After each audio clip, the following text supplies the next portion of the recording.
2 दिन से हिला ली है। लेट्स ब्रिंग पॉलीकैब आपकी स्क्रीन पर, और इससे चर्चा की शुरुआत ना करें तो शायद थोड़ा बेमानी होगा। अनुज, कभी कभी इक्विटी के साथ क्या रिस्क होता है वो ऐसे दिनों को देख के समझ में आता है ना।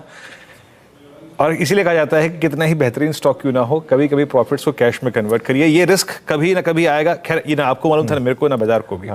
बट ये हुआ क्या, और इतना स्ट्रॉन्ग रिएक्शन, ऐसी वजह क्या है? बिल्कुल, देखिए वीरू, आपने ना बिल्कुल 16 आने सच बात कही। कई बार ना स्टॉक्स जब एकदम पैराबोलिक हो जाते हैं तो गिराने के लिए कोई ना कोई रीज़न आ जाता है। ये नहीं आता तो कोई और रीज़न आता। लेकिन हमने लगातार एक बात की थी, पॉलीकैब पर हम काफ़ी पॉजिटिव थे। हमने काफ़ी लोगों ने काफ़ी पैसा बनाया भी। 5,5200 के ऊपर एक व्यू लिया गया था कि अब यहाँ पर थोड़ा कॉशियस हो जाइए, ठीक है ना। उसके बाद ना हमने उसको कभी स्पॉटलाइट में लिया और ना हमने कभी उसको टॉप पिक्स में उसके बाद इंक्लूड करना शुरू किया, क्योंकि वो थोड़ा महंगा हो गया था, काफ़ी महंगा हो गया था वो। और उसके बाद इनफैक्ट लास्ट की जो 400-500 रुपये की रैली हुई उसमें मुझे कोई दिक्कत नहीं है अगर वो मिस भी हुई तो। अब देखिए 12 महीने में अभी भी 47% ऊपर है स्टॉक। अब इसमें ना 2 तरीके हैं देखने के। पहला तरीका तो ये है जानने का कि क्या वाकई में जो टैक्स चोरी है उसका आरोप सही है या नहीं। अगर ऐसा है तो कॉर्पोरेट गवर्नेंस का इशू आएगा और डी रेटिंग होगी, 100% होगी। दूसरा ये है कि क्या ये एक वन टाइम इशू था और कंपनी को इसकी एक सीख मिल गई है, एक टैक्स पे करके, जो भी पेनल्टी वगैरह पे करके उसके बाद आगे कंपनी मूव करेगी। उसके बाद क्या कंपनी के फिर भी नंबर्स उसी हिसाब से स्ट्रांग रहेंगे और आगे कॉर्पोरेट गवर्नेंस स्ट्रांग रहेगी।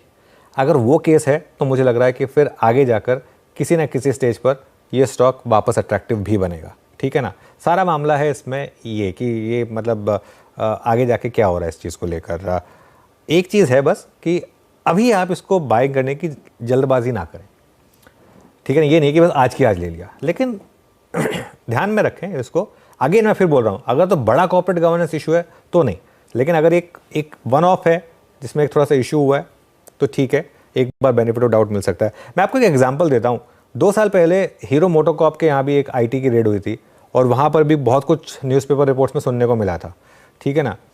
स्टॉक काफ़ी अंडर परफॉर्म किया। उसके बाद अगले 2 साल में वो स्टॉक डबल हुआ। मैं ये नहीं कह रहा हूँ कि पॉलीकैब 2 साल में डबल होगा, लेकिन मैं क्या कह रहा हूँ, मैं ये कह रहा हूँ कि बियॉन्ड अ पॉइंट एक बार के उसमें इम्पैक्ट आता है स्टॉक में और वो इम्पैक्ट रहता है, 3-6 महीने रहता है इम्पैक्ट। लेकिन उसके बाद मार्केट देखता है कि सिचुएशन इंप्रूव हो रही है या नहीं हो रही है। अगर ऐसा हो जाता है तो फिर स्टॉक उसके बाद मेरे ख्याल से आगे चलने को तैयार हो जाता है। ओके, एक काम करते हैं।